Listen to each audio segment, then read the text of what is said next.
Em nome do Pai que me criou, e do Filho que me resgatou, e do Espírito Santo que me santificou, divina vontade, reina na minha vontade. Ó minha mãe, eu te amo e tu me amas. Dai-me o gole da vontade divina, minha alma. Me abençoa, Mãe, para que todas as minhas ações sejam feitas diante de vossos olhos maternais. Amém. Fiat.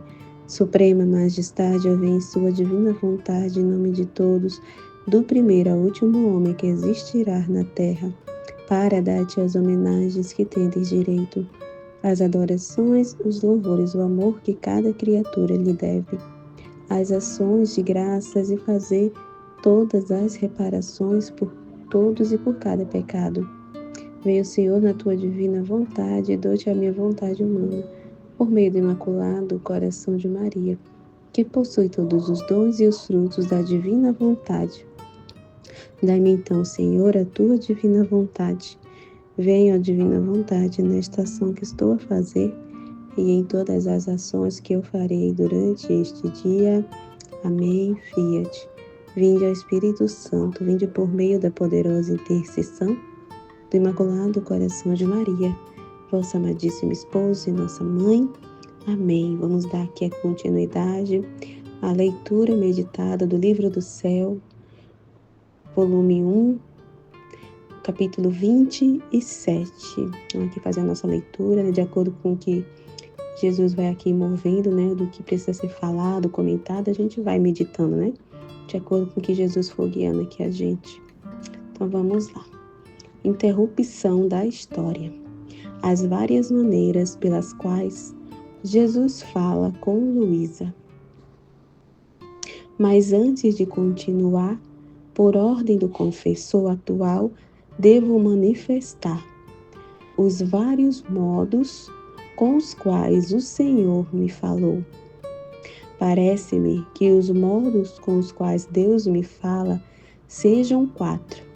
Mas estes 4 modos de falar de Jesus são muito diferentes das inspirações. Então aqui, né, ela está explicando, vai explicar as maneiras os modos que Jesus se comunica com a alma. O primeiro modo é quando a alma sai de si mesma. Mas antes quero explicar o melhor que possa ou que seja sair de mim mesma. Isto acontece de 2 modos. O primeiro é instantâneo, quase como relâmpago.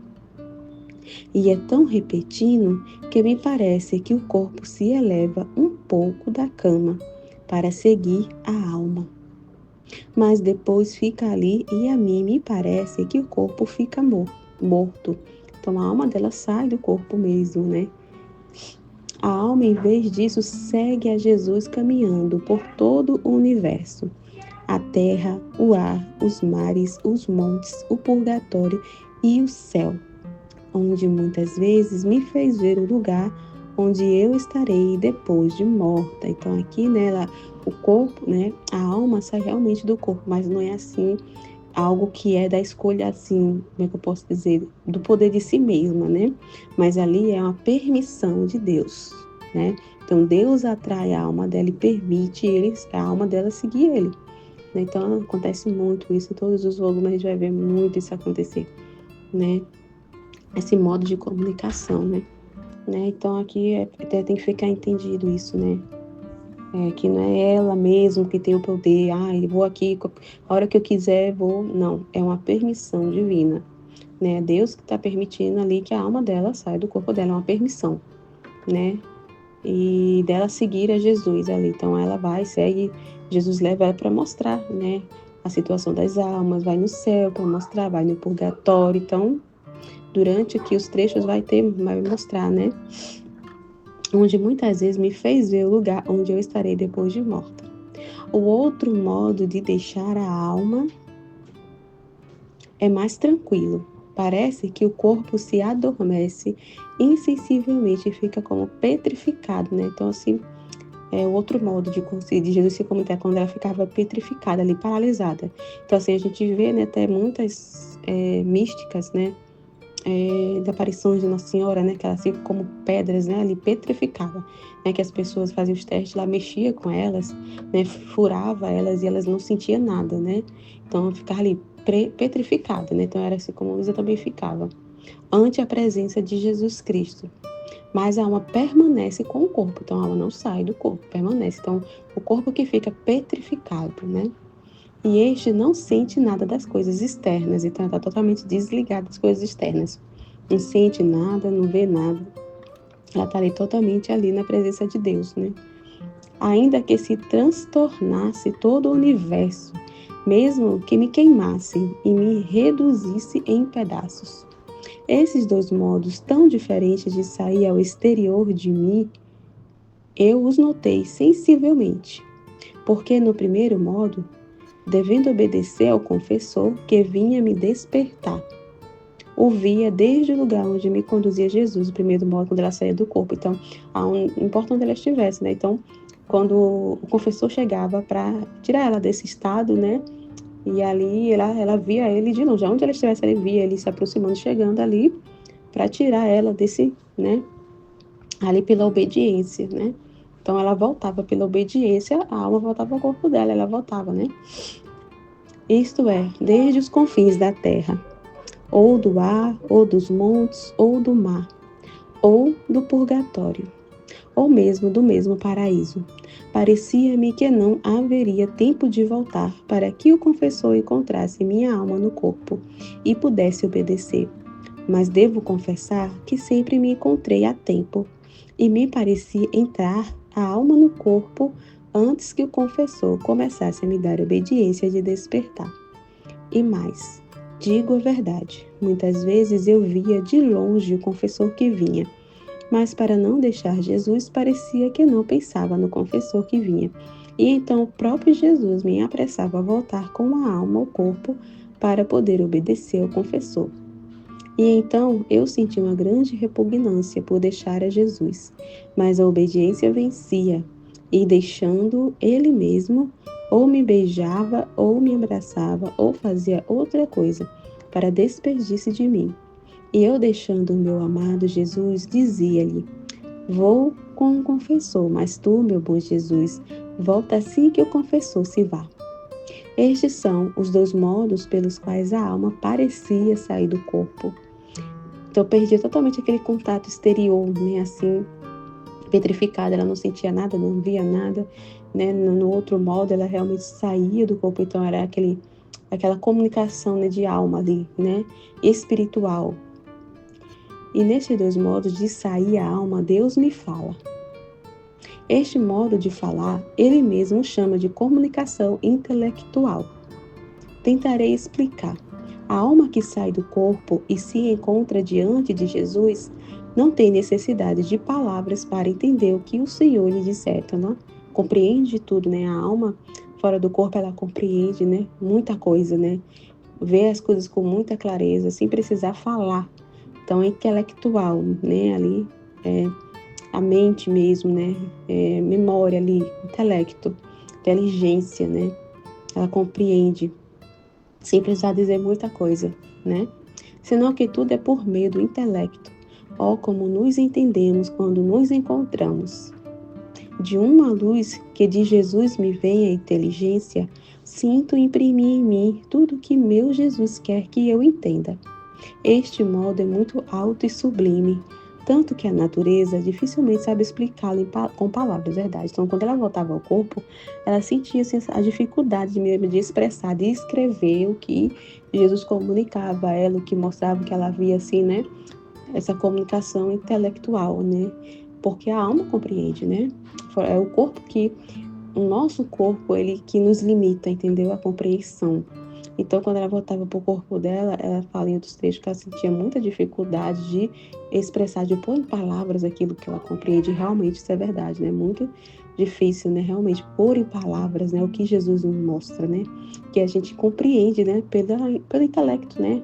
E pela inteligência, a gente compreende muita coisa, mas para pôr em palavras, né? É muito difícil mesmo. Apenas pode dar alguma ideia. Este modo pelo qual Jesus se faz entender é rapidíssimo. No simples instante se aprende muito mais coisas sublimes que lendo livros inteiros. Oh, que mestre engenhoso é Jesus, que num simples instante ensina muitas coisas, verdade? Nossa.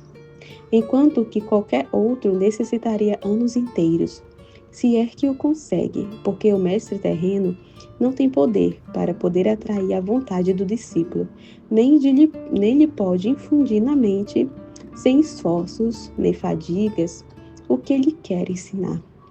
Mas com Jesus não é assim.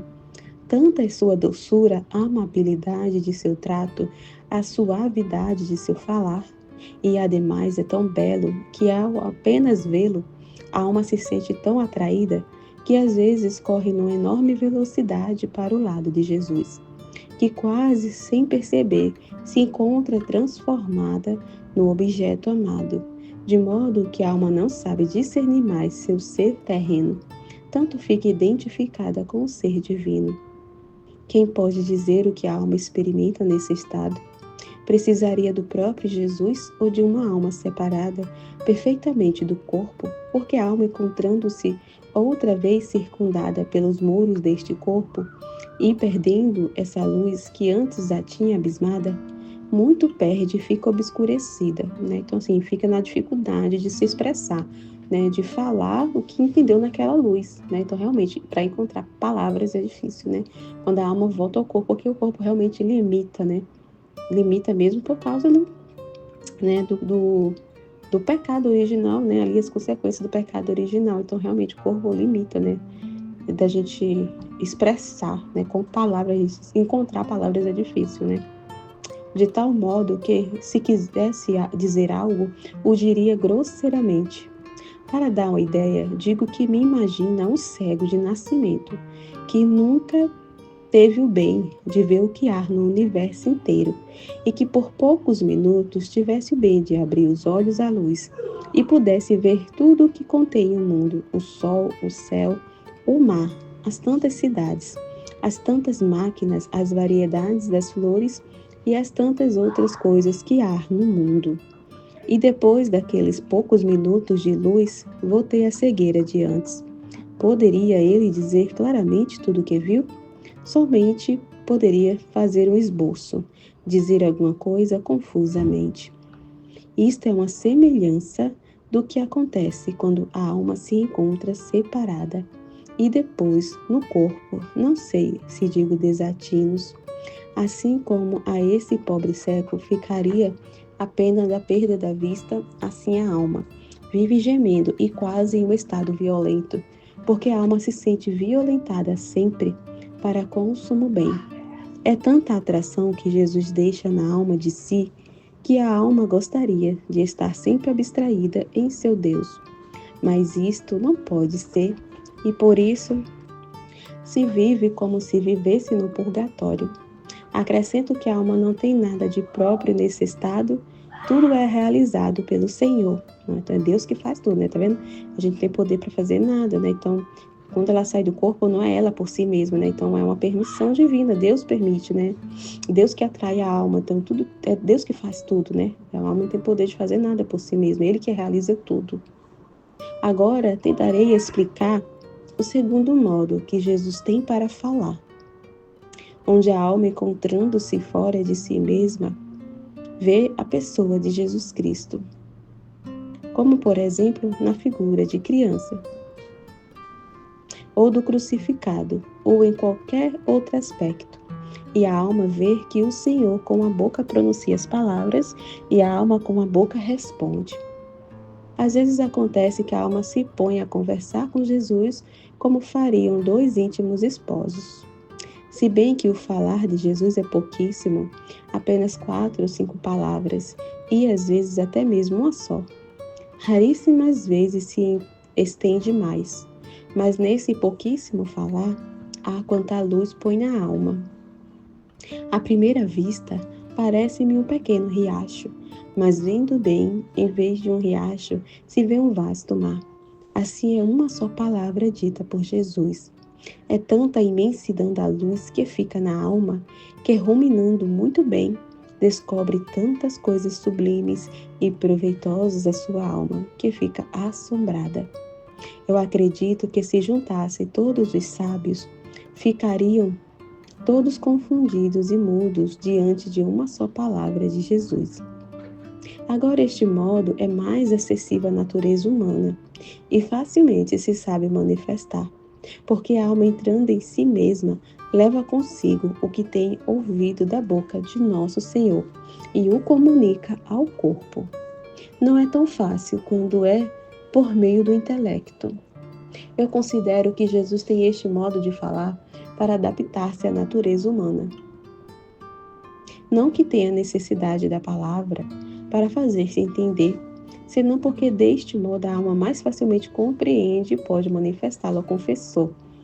Então, aquele modo, que ela não precisa sair do corpo, Então, interessante, Não é pela necessidade dele, mas pela alma ali, Dele ajudar a alma a compreender facilmente ela estando no corpo, usando a palavra, Comunicação mesmo oral ali da palavra, Isso para nos ajudar a compreender mais ele, Por isso que, a gente vê tantos escritos, tantas revelações, porque isso facilmente, nos ajuda a compreender, nos ajuda a compreender mais ainda, sobre Deus, sobre quem Ele é, sobre os seus atributos, sobre o seu amor, e aqui como livro do céu, sobre a divina vontade, essa vida divina, o que é viver na divina vontade, a vida com Ele.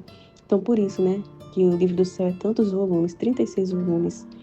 Isso tudo é para nos ajudar, realmente a conhecer o coração de Deus, a adentrar no coração dele, na sua vontade, penetrar no ad intra dele, no seu coração,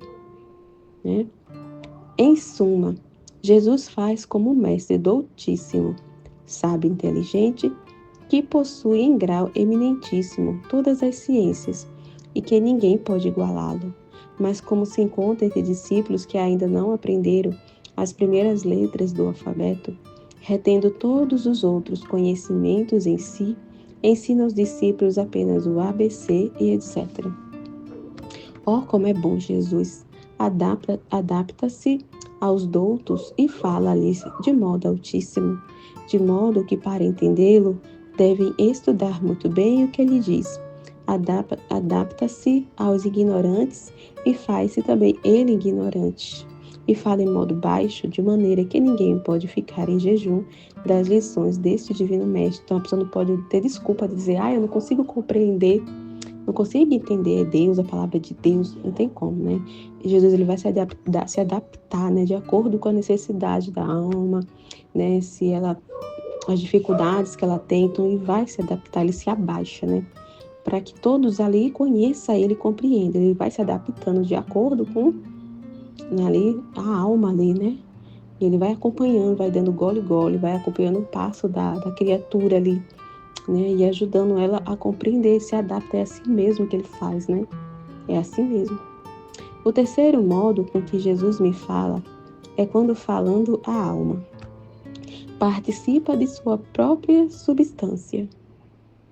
Parece-me como quando o Senhor criou o mundo, com uma só palavra foram criadas as coisas. Assim sendo, sua palavra criadora, no próprio ato em que diz a palavra, cria na alma aquela mesma coisa que diz. Então, assim, quando Jesus comunica, ele traz um conhecimento, uma luz.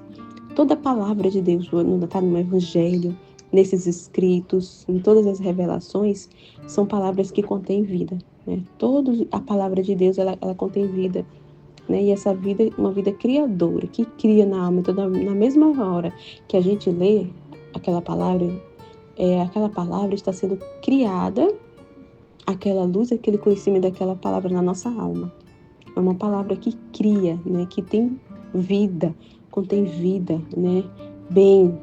Então, ele não vai abrir a boca, ele não vai falar, ele não dá os escritos, tudo que a gente conhece, que tem na igreja. O Evangelho, a Bíblia não foi à toa. Contém vida, cada palavra que tem na Bíblia, cada palavra aqui do livro do céu é vida, E dentro dessa vida que ele dá, contém muitos e muitos bens, Muita graça, muita. Ele cria, aquela palavra criadora na alma, que transforma a alma, que converte, que purifica. É uma palavra que transforma, cria na alma aquela mesma coisa que diz, entendeu? É muito incrível. Como, por exemplo, Jesus diz à alma: vê como são belas as coisas? Por mais que teus olhos possam percorrer a terra ou o céu, jamais encontrarão beleza semelhante a mim. Neste falar de Jesus, a alma sente entrar nela um algo divino e fica muito atraída para esta beleza, e ao mesmo tempo perde o atrativo de todas as outras coisas, por quão belas e preciosas fossem, não lhe causaria nenhuma impressão. O que lhe fica fixo e quase transmutado em si é a beleza de Jesus. Nisso pensa, dessa beleza se sente investida e fica tão apaixonada que, se o Senhor não fizesse outro milagre, se lhe partiria o coração. E de puro amor por esta beleza de Jesus, expiraria a alma para voar ao céu, a gozar desta beleza de Jesus. Eu mesma não sei se digo desatinos. Para explicar melhor este falar substancial de Jesus, digo outra coisa. Jesus diz: olha como sou puro, também em ti quero pureza em tudo. Nestas palavras, a alma sente entrar em si uma pureza divina. Tá vendo como é que é? Então, quando ele fala de pureza, né, a alma sente em si essa pureza de Deus, né? Penetra na alma essa luz, né, de pureza, de quanto Deus é puro, belo, e a gente fica encantada com a pureza divina, e a gente fica meditando nessa palavra, né, e a gente sente em si essa pureza de Deus. É muito incrível, né? Esta pureza se transforma em si mesma e chega a viver como se não tivesse mais corpo. Então a alma fica tipo assim, como que desejando, né, essa pureza que ela sente na alma, né, em si mesma, e quer, vamos dizer assim, essa pureza em si, né? Deseja essa pureza e viver dessa pureza, sabe? É uma palavra realmente que transforma, né? Que faz a alma largar tudo aquilo que não é puro, né? Tudo que é impuro, tudo que não agrada a Deus, a alma, ela começa a sentir repulsa, né? Para você ver que é isso que acontece, entendeu? Esse dizer de Jesus que cria na alma. Então a alma vai sendo transformada quando ela vai lendo, vai conhecendo desse falar de Jesus através, né, dos escritos. É isso que acontece. Então a alma vai começando a ter repugnância para aquilo que não é agradável a Deus, né? E ela busca só o que é puro, busca aquilo que agrada a Deus, né? É incrível o que acontece. E assim das outras virtudes. Oh, como é desejável este falar de Jesus. Eu daria tudo o que está sobre a terra, se fosse a dona de tudo, contanto que tivesse uma só destas palavras de Jesus. O quarto modo em que Jesus me fala é quando me encontro em mim mesma, isto é, no estado natural. E este falar é também de dois modos. O primeiro é quando me encontrando em mim mesma, recolhida no interior do coração, sem articulação de voz ou sons ao ouvido do corpo, Jesus fala internamente. É interior da alma, né? Sem dizer, sem palavras, né? É infuso, né? O segundo é como nós fazemos. E isto acontece às vezes, né? Mesmo estando distraída ou falando com outras pessoas.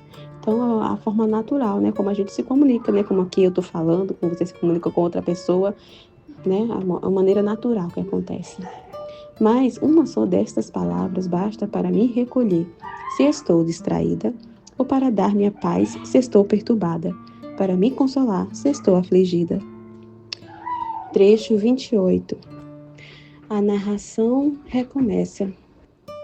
Luísa, doravante vítima perpétua, fica permanentemente na cama, sozinha e apenas para Jesus. Agora eu continuo narrando de onde eu parei, e foi assim que se seguiu. Pela manhã, eu fui para comungar.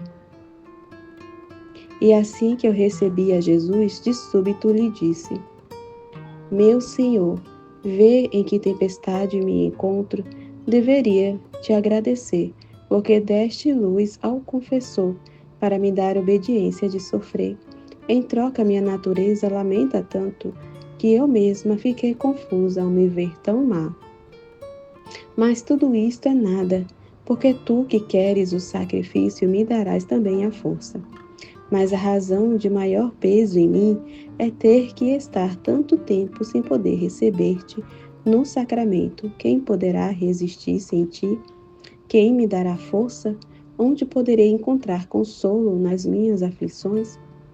E enquanto dizia isto, sentia tais penas no coração por esta separação de Jesus sacramentado, que chorava copiosamente.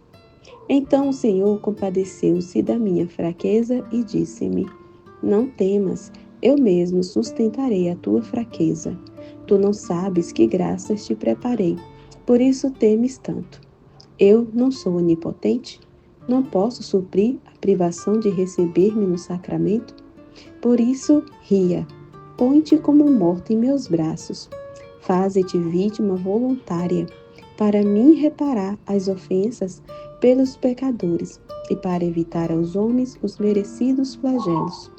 E eu dou-te empenhou a minha palavra de não deixar nem um só dia sem vir visitar-te.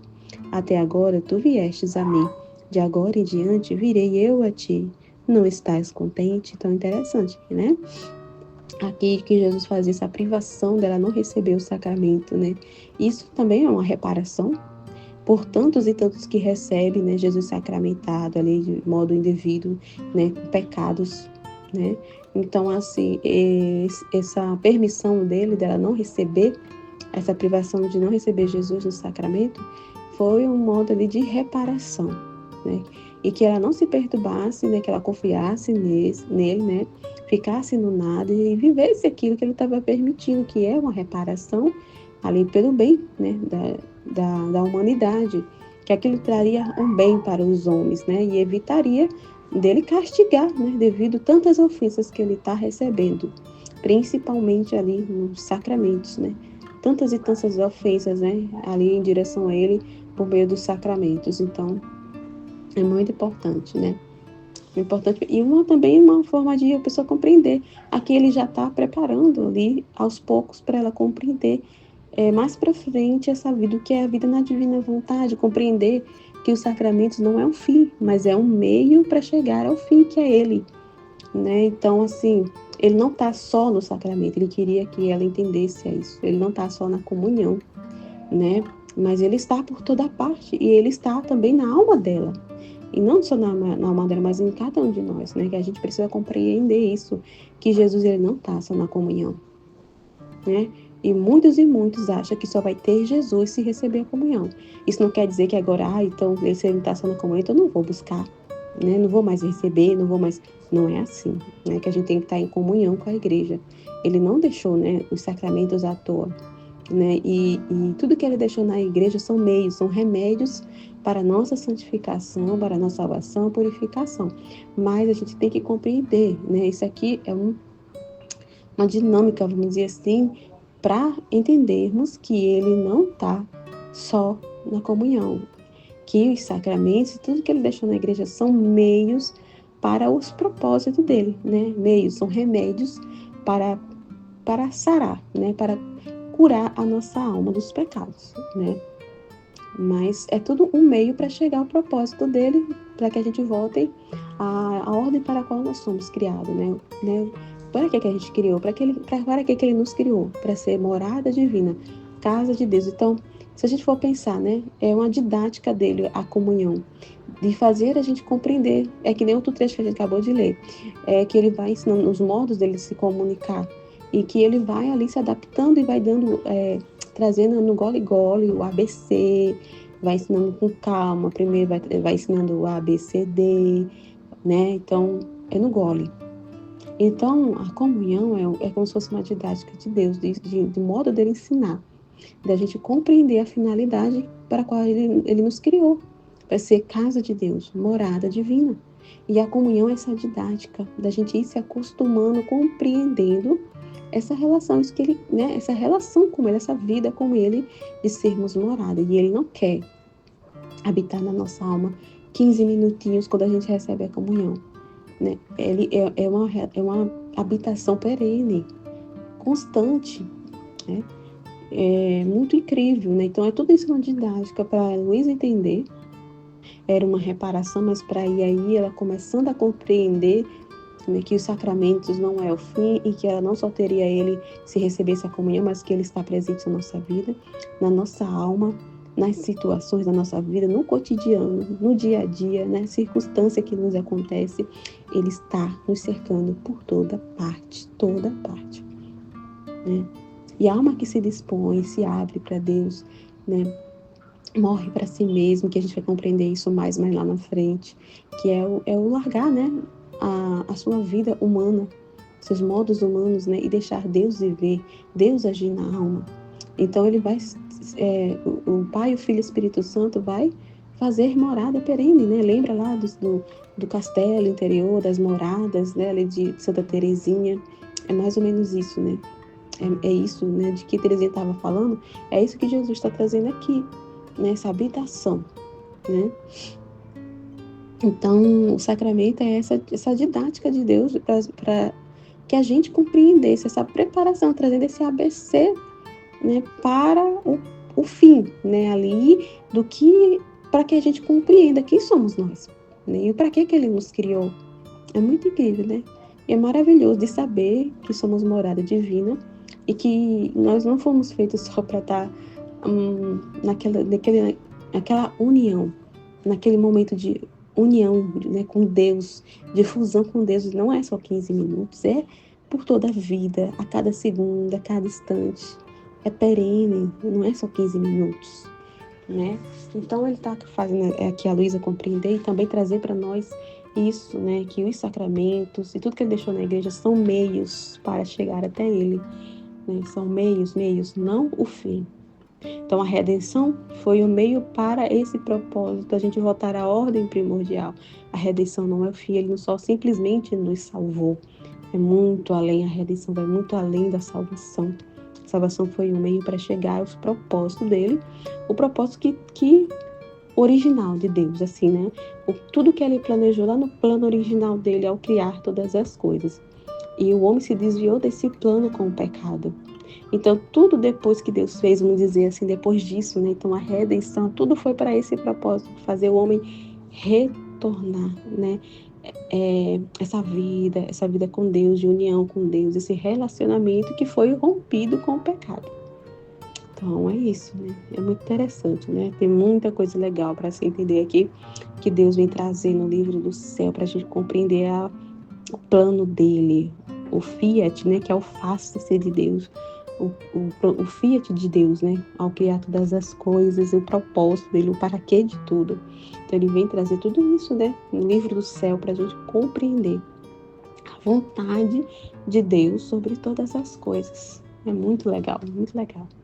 Então, ele quer que a gente confie nele, que se abandone nos braços dele, não fique com desconfianças, com medos, perturbações, né? Mas confiar nele, nos propósitos dele, nas permissões, né? E nas circunstâncias, das coisas que ele permite, por mais difícil que seja, mas é a gente aprender a entender, ter essa confiança em Deus, né? Então, eu me resignei à santa vontade de Deus e fui surpreendida por esse estado de sofrimentos. Quem pode dizer as graças que o Senhor começou a me dar? É impossível poder dizer tudo detalhadamente. Poderei dizer alguma coisa confusamente. Mas por quanto possa e para cumprir a santa obediência que assim o quer, esforçar-me-ei em dizer por quanto me seja possível. Lembro-me que desde o início deste estar continuamente na cama, o meu amado Jesus fazia-se ver muito frequentemente, o que não tinha feito no passado. Então, o estado de vítima, né, dela ficar ali petrificada, né, ela ficava petrificada, ela não conseguia sair da cama. Então, toda a vida de Luísa praticamente foi na cama. Ela não saía da cama, né, ela vivia assim, boa parte da vida dela petrificada mesmo, então ela não saía, né? A vida dela foi em cima de uma cama, né? Porque ela era vítima, estava ali, né, para dar toda a atenção a Deus e esse estado de vítima para reparar a Deus pela salvação das almas. Então, esse era o estado, né, que ela estava. e que ela vivia continuamente nesse estado de vítima. Desde o início me disse que queria que levasse um novo modo de vida para dispor-me àquele casamento místico que me havia prometido. Me dizia: amada de meu coração, te coloquei nesse estado a fim de poder vir mais livremente conversar contigo.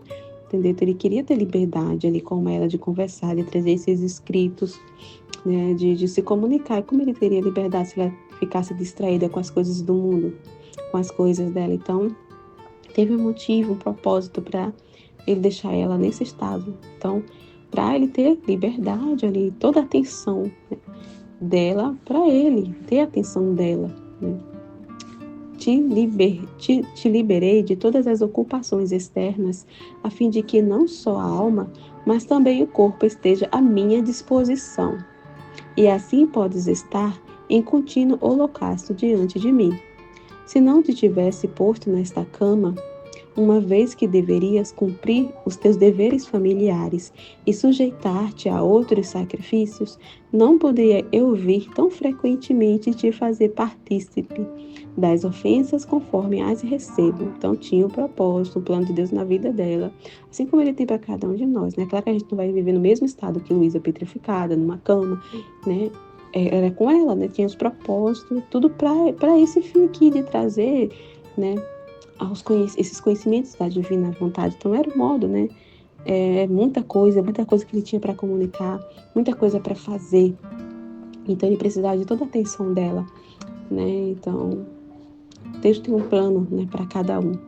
E o estado que a gente vive, né? O estado que ele nos coloca, né? Cada um tem um ofício, um estado, né? Muito importante e não é assim à toa, sabe? Então nosso estado de esposa, de mãe, é muito valioso para Deus, né? Não é à toa. E a gente procura agradecer, né? Porque às vezes as pessoas não... Sempre, né? Tem essa questão de a grama do vizinho é melhor, né? E nunca consegue enxergar essa graça que é a família, os seus filhos, a vida, né? A família que ela foi introduzida, a família que ela nasceu. Então, ela não pediu para nascer, muitos reclamam, não pedi para nascer, e reclamam que é a mãe que tem, né? Mas assim, a nossa família, a nossa mãe, nosso pai, nossos irmãos, marido, filho, é de acordo, né? Ali é na medida certa para a nossa salvação e a nossa santidade, né? Ele se serve de todos eles.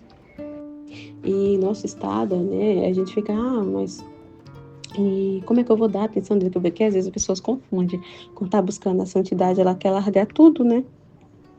O estado ali que ela tá, se ela é casada, né? É casada, tem filho, tem uma família. E ela acha que santidade é você abandonar a sua casa. E você deixa pra lá, né? Abandona, deixa de cumprir os seus deveres e só pensa em si mesmo. Na sua salvação, na sua santidade. Aí não, eu tenho que ir pra missa todos os dias. Eu tenho que estar dentro da igreja. E começa, né, a se ocupar de tudo, né? Na paróquia. E esquece dos seus deveres, né, em casa. Então, acha que isso dá certo. E não é bem assim, né? Então, a santidade não é isso, né? Não é isso que Deus quer. Então, a santidade é você manter uma ordem, cumprir com o seu ofício e seus deveres, né? Tem que haver um equilíbrio, né? Mas o ser humano, ele tem um exagero, né? O humano, ele é exagerado. Quando é 8, é 80, né? Então, a pessoa tem... nesses conhecimentos a gente vai compreendendo essa importância da ordem, do equilíbrio, da harmonia, né? Que não é assim, que a santidade não é assim. A verdadeira santidade não é assim. A santidade é você manter uma ordem e honrar a Deus, né? Glorificar a Deus em todas as situações. Então, como é que é, né? E Deus não é vamos dizer assim, um ser que é individualista e egoísta. E essa atitude não convém, né? Não convém. Imagina só, né? Você, incrível para as pessoas da paróquia, você é uma pessoa maravilhosa, perfeita aos olhos das pessoas, né? E você quer mostrar essa perfeição para as pessoas, que mudou de vida, que está buscando a santidade, mas que contra-testemunho que é, que quando se chega em casa é totalmente diferente. Então, que exemplo é esse que está dando? Que testemunho você está dando para dentro de casa? Né? Aí o marido fica revoltado, é uma confusão, né? E aí o marido começa a murmurar em direção a Deus. Então, isso está honrando a Deus? Isso está glorificando a Deus? Não está, né? Então, uma coisa tá linda, né? Exteriormente tá lindo na paróquia, mas em casa tá uma desordem total. E não é assim, né? Então, Deus tem, Deus ele trabalha, né, em todos os âmbitos, né, da vida de cada um, como religioso, religiosa, como sacerdote, como leiga, como casado, como solteiro, como mãe, como filho, né? Em cada ofício, né? Ele vai trabalhar e não é impedimento, né?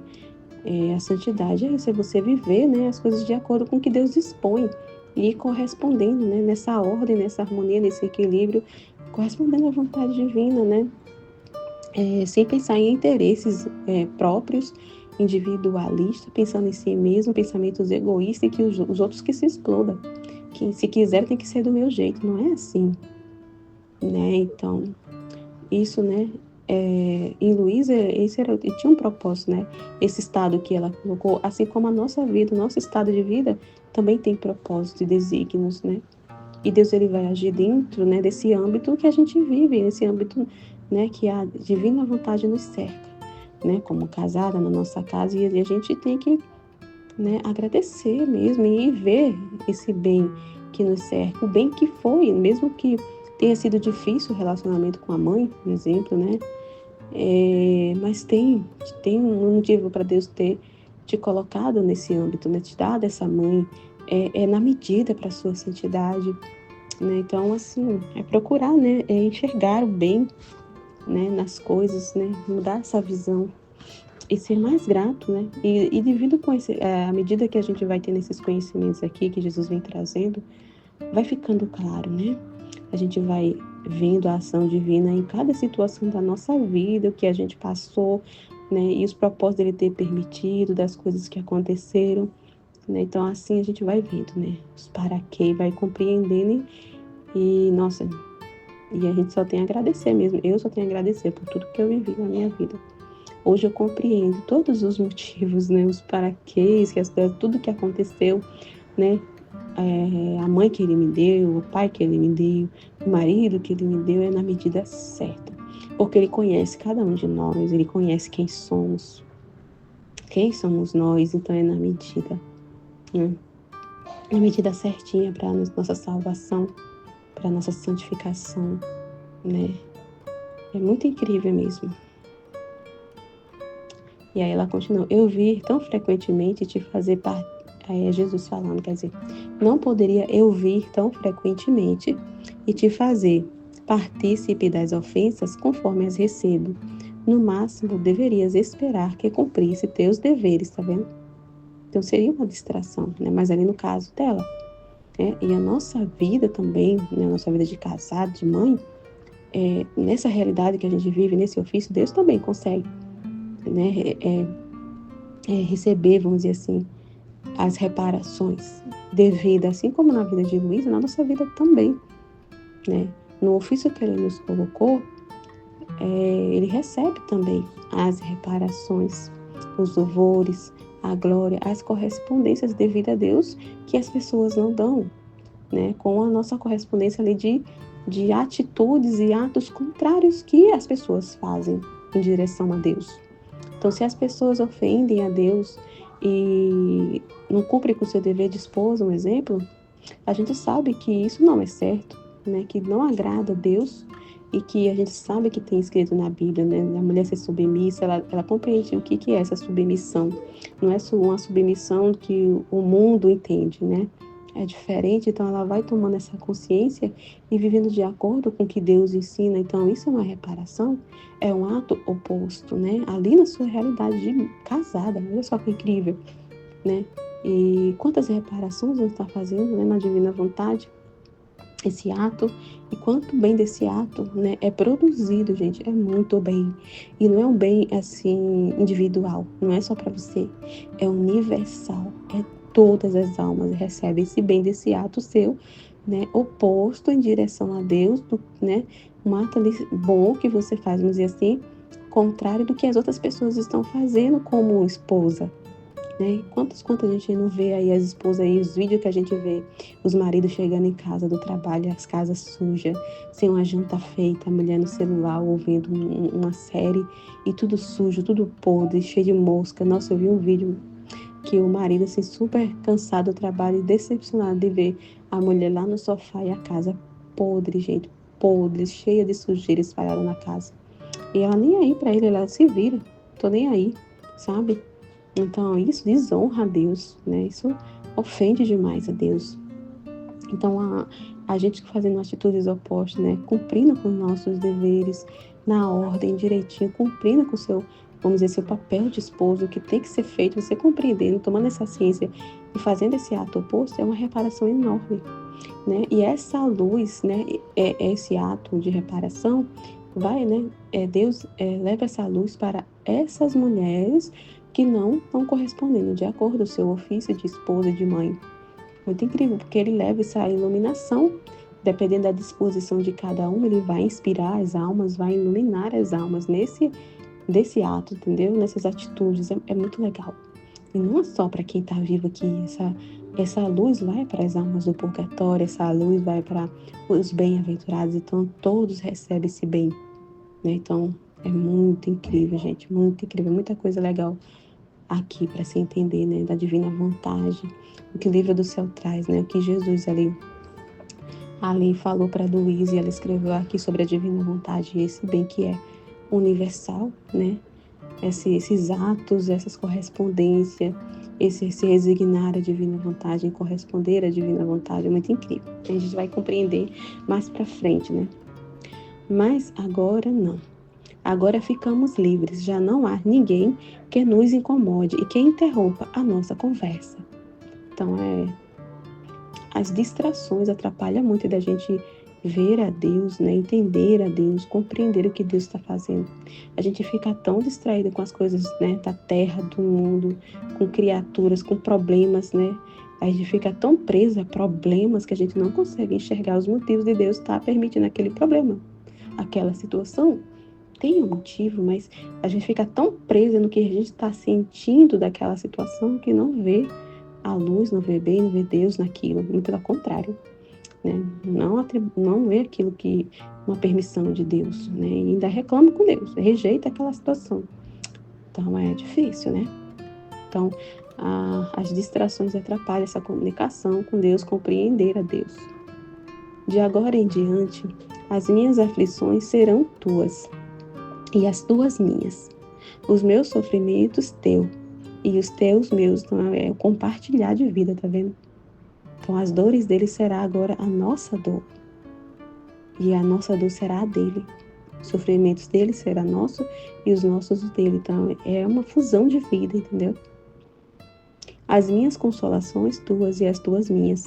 Uniremos todas as coisas e tu tomarás interesse das minhas coisas como se fossem tuas, e eu também me interessarei pelas tuas. É incrível, né, gente? É muito incrível. Não haverá mais entre nós dois, isto é meu, isto é teu. Então, assim, não há separação, né? Essa visão de separação, você viu que é do humano? Essa visão individualista é do humano? Então, em Deus, na divina vontade, quando a gente se une a Deus, e toma posse disso que ele está falando, dessas verdades, uma posse dos interesses dele como nosso, da vontade dele como nossa, né? Então, assim, não haverá mais separação. O que é dele é meu, o que é meu é dele, entendeu? O que é de dor, né? As dores que a gente sente são as dores de Deus. E ele sente o nosso sofrimento também. É uma fusão de vida que assim, é muito incrível a vida. Então, não há mais separação, distinção. Essa separação só acontece na vontade humana. Mas tudo será comum a ambas as partes. Sabes como fiz contigo? Como um rei quando quer falar com sua esposa rainha, e esta se encontra com suas damas em outras ocupações. O rei o que faz? Ele a toma e leva para dentro de seu quarto. Fecha as portas para que ninguém possa entrar e interromper sua conversação, nem ouvir seus segredos. E assim, estando a sós, comuniquem reciprocamente suas consolações e aflições. Agora, se algum imprudente fosse bater ou gritar atrás da porta e não os deixassem desfrutar de suas conversas, o rei não o tomaria mal?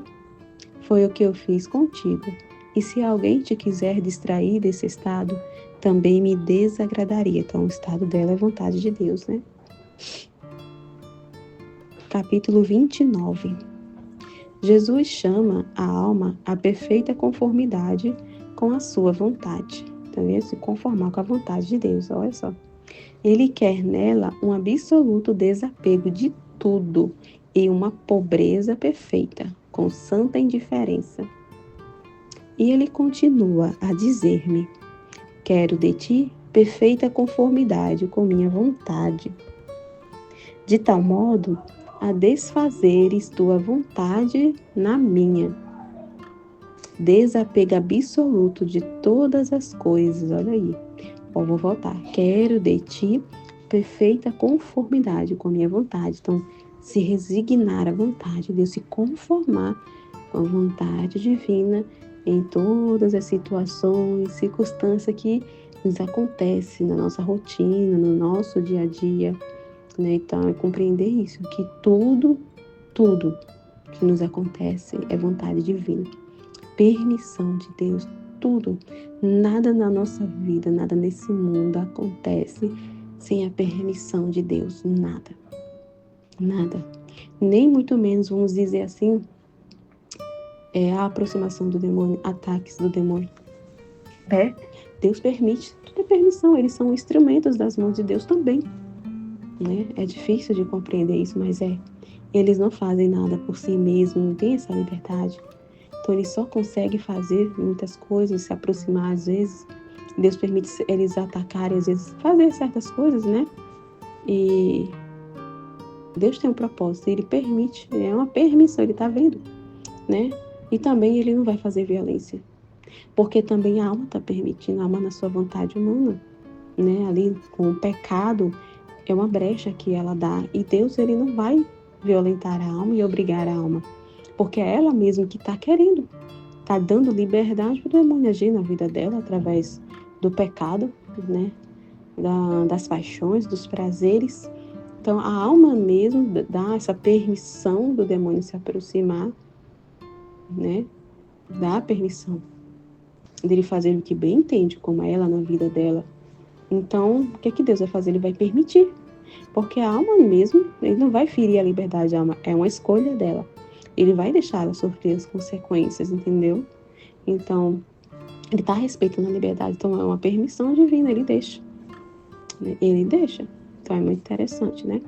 Então, é isso que a gente precisa entender, que a gente precisa essa perfeita conformidade com a vontade divina. Então, a gente se conformar com a vontade divina, a gente precisa entender que tudo que nos acontece é a vontade de Deus. Ponto, né? Aí, de tal modo, a desfazeres tua vontade na minha. Então, é tomar a vontade dele como nós. É desfazer a nossa vontade, o nosso modo de pensar, as nossas razões, as nossas ideologias, as nossas ideias, né, das coisas, para tomar dele. Desapego absoluto de todas as coisas, tá vendo? Desapego de si, dos seus pensamentos, das suas razões, desapego de criaturas, desapego de coisas, desapegar-se de tudo. Dinheiro, reconhecimento, aplausos, considerações humanas, né? Ser considerada, ser vista pelo humano, né? Essa questão que você quer viver de aparência, né? Se mostrar bonito para o outro. Então, é você realmente desapegar de tudo, né? Tanto que tudo que é terreno, que seja tido por ti como esterco e podridão. Olha o que Jesus está falando. De dar horror só de olhá-lo, não considerar nada. Então, ser indiferente para as coisas do mundo, as coisas terrenas, mundanas, né? Então, ser indiferente para tudo isso. E isto porque só de ter as coisas terrenas em volta e fitá-las, então fitá-las dá atenção, ainda que não tivesse apego a elas, acabam obscurecendo as coisas celestiais e impedem a realização desse casamento místico que eu te prometi, Tá vendo? Então, a gente dá atenção demais às coisas do mundo, fica prestando atenção às coisas no fitar, dá atenção. Então, isso, por mais que a gente não tenha pego, mas se a gente dá atenção demais às coisas do humano, às coisas do mundo, e com esse olhar humano para as coisas, isso atrapalha, né? Distrai a alma e obscurece. Então, fitar, dar atenção às coisas do mundo, do humano, ela obscurece a nossa inteligência, a nossa mente, e a gente não consegue compreender. Aí daí a gente vê, né? Por isso que muitos não compreendem as situações e circunstâncias que acontecem na vida delas, o sofrimento, as cruzes que vêm, né? As situações que acontecem, a pessoa não consegue compreender, porque ela está presa no que ela está sentindo ali, ela está sofrendo, está doendo, e ela fica presa naquela dor e não se direciona a Deus, não se eleva a Deus, não busca a Deus para compreender. Então, nesse dar atenção e fitar a dor que ela está sentindo, ela obscurece ela e ela não busca Deus, ela fica ali, murmurando, reclamando com os botões dela, rejeitando, eu não mereço isso, eu não quero sofrer isso, Senhor, e quando vai buscar Deus é pensando nela, né? Nem é procurar entender porque Ele permitiu isso, mas Senhor, me livra dessa dor, me livra dessa doença, me cura desse câncer, né? Mas não procura entender, procurar saber por que Deus permitiu. Então, realmente obscurece. Quando a gente fita a situação ali, fita a dor que está sentindo, fita demais, e aí acaba obscurecendo. E é ali não compreendendo, né? As coisas celestiais ali, impede realmente de ver e a pessoa não ver, não enxergar, não compreender, o bem não é derramado, o que Ele quer dar naquela situação, por mais dolorida que seja, existe um bem ali. Né? Tudo que Deus permite, por mais doloroso que seja, sempre tem um bem ali para ser derramado, sempre. Então, a alma, ao rejeitar, a não prestar atenção, a não buscar a Deus nessas situações, não compreenderem Deus, impede de realizar esse casamento místico, né? Essa união com Deus, essa compreensão de entender a Deus, de ver os propósitos de Deus para as coisas, né? Além disso, quero que assim como eu fui pobre, também me imites na pobreza. Deves considerar-te nesta cama como a pobrezinha. Os pobres se contentam com o que têm e agradecem-me primeiro a mim e então a seus benfeitores. Assim, aceito o que te é dado, sem pedir nem isto nem aquilo. Então, ser mais grato, né? E as pessoas reclamam tanto da vida, reclamam tanto não vê o bem, as graças que Deus dá, porque sempre está querendo mais, ganhar mais, quer mais. Então, é esse desapegar mesmo, de sempre querer possuir, ter, e ver a vida do outro e quer desejar o que o outro tem, quero que aquela vida que o outro tem, o outro é mais feliz, né, na visão dela. E não agradece, né, ao que tem, cospe no prato que come, né, não agradece as providências de Deus, porque para ela é nada, é pouco demais, eu quero mais, né? Então, assim, é esse desapegar mesmo, né, das coisas e agradecer mais, né? As pessoas pedem tanto e agradece nada, né? Agradece menos, pede mais e agradece menos, e olhe lá, se agradece, né? E então a seus benfeitores. Assim, aceita o que te é dado, sem pedir nem isto nem aquilo, porque poderia ser um estorvo em tua mente. E com santa indiferença, sem pensar se isso te faria bem ou mal, te submeta à vontade dos demais. Então, vou parar por aqui, tá bom? Amém, Fiat Jesus, eu confio em vós.